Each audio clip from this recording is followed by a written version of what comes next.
Sí, pero eu creo que vai a subir máis o malestar nas cidades, porque o outro día en Vigo o primeiro exemplo dunha chica que entrou a comprar unhas pastillas a farmacia de o can fora coa correa, en esos ganchiños que hai en moitos sitios, e lle caeron 500 euros de multa.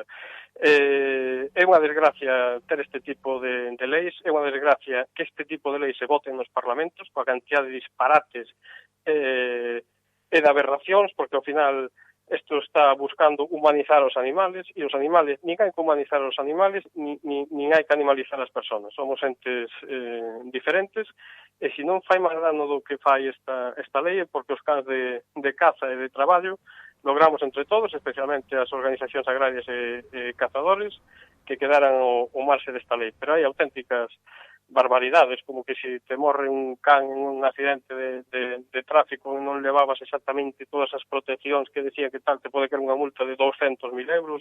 Estos son cosas aberrantes, ou de prohibir que as persoas normales podan cruzar os seus cans, ou periquitos. Estos son cosas totalmente aberrantes que nunca deberíamos ter chegado aquí, pero sabes, hai minorías moi fanatizadas que proponen estas cousas, e despois hai uns parlamentos que non deben de ler as cousas e as votan. Non sei, se todos estamos en contra do maltrato animal, por suposto, Claro.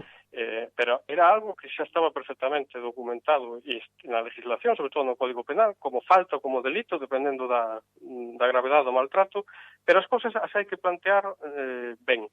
É dicir, eu non podo admitir que un animal ten dereitos porque non podo sentar un jabalí diante dun juez ou un lobo despois de comer unha abella ou un jabalí despois de destrozar un campo de millo, porque non ten uso de razón. Os animales non que tengan dereitos, é plantear mala cousa, ou que nós, como personas, temos o deber de non maltratalos.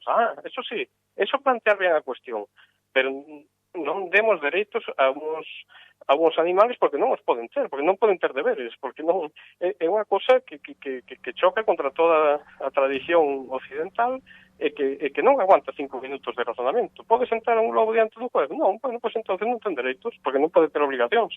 Entonces, habrá que protexelos e non habrá que maltratalos, non porque teñen un dereito, sino porque nós, como seres humanos, temos o deber de non maltratalos. Eso sí, sería plantear as cosas ben.